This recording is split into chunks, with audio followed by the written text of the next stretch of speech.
Throughout history, hosiery in women have been called a lot of things. Delicate, fragile, decorative. But they both responded to change.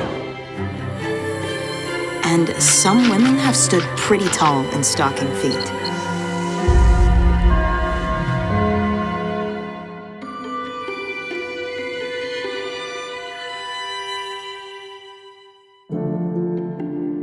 (1640).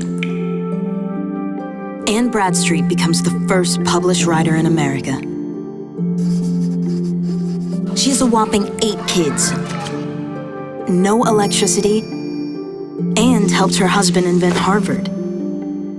Yet, she still managed to write such romantic and modern poetry that it's used in loads of weddings today.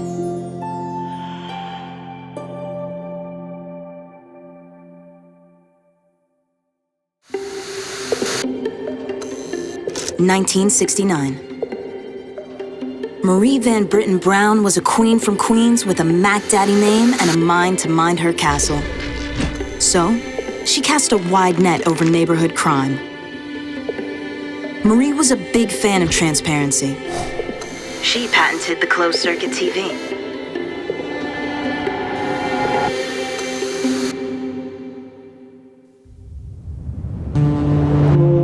(1907). Maud Stevens Wagner, a circus performer, works alone and without a net. But she's taken by a man styling a stash and some serious ink. She takes her first lesson on their first date to become the world's first female tattoo artist.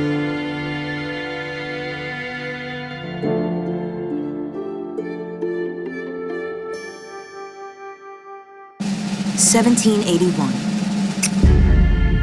Deborah Sampson is 21 and the first woman to enlist in the armed forces. But nobody knew it. For 2 years, she fought in the Revolutionary War, passing off as a guy, stitching her stab wounds and digging out bullets so doctors wouldn't find her out. Later, she and Paul Revere fought another battle for the first female military pension.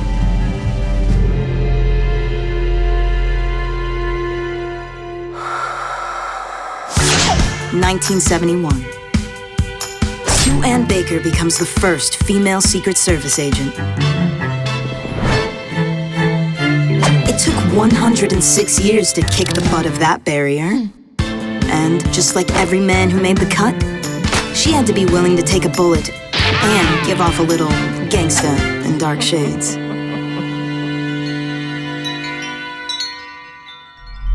(1905). Sarah Breedlove built a hair tonic empire and a V-Glam campaign that made her America's first female million-dollar brand.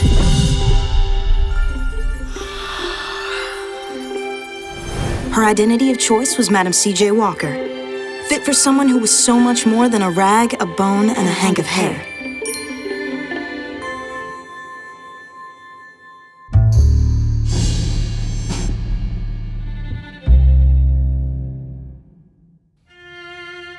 (1904).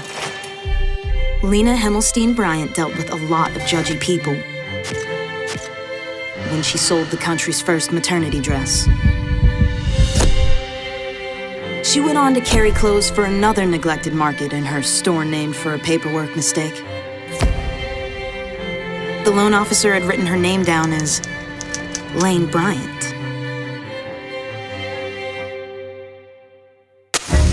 1887. Anna Connolly was like, people have so gotta stop dying and burning buildings. So she invented the fire escape. She gave us safety in tall structures. And a much better meaning to the term smoking hot.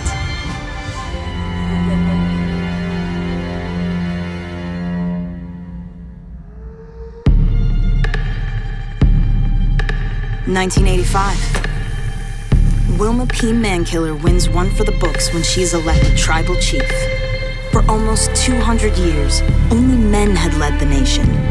This Cherokee chick was chiefly a chief, but she also managed to be a pretty fly professor at Dartmouth.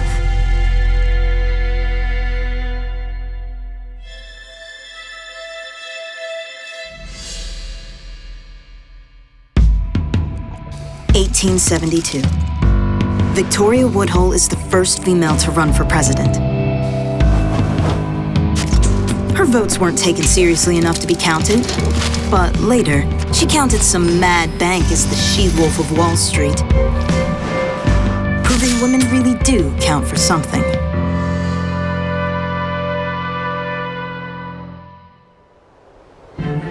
(1908).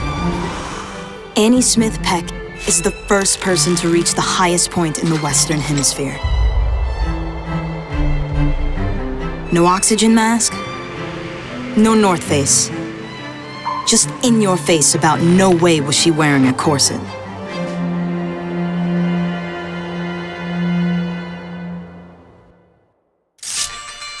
(1953). Jackie Cochran is the first woman to break the sound barrier.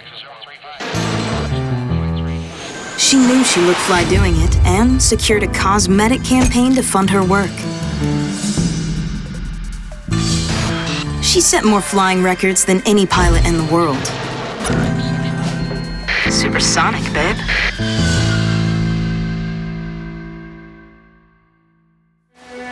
(1901). Annie Edson Taylor was a school teacher who stared down both disbehaving students and danger. She's the first person to go over Niagara Falls in a barrel. Her cat didn't have a lot of choice about joining her, and it never looked at her quite the same way again.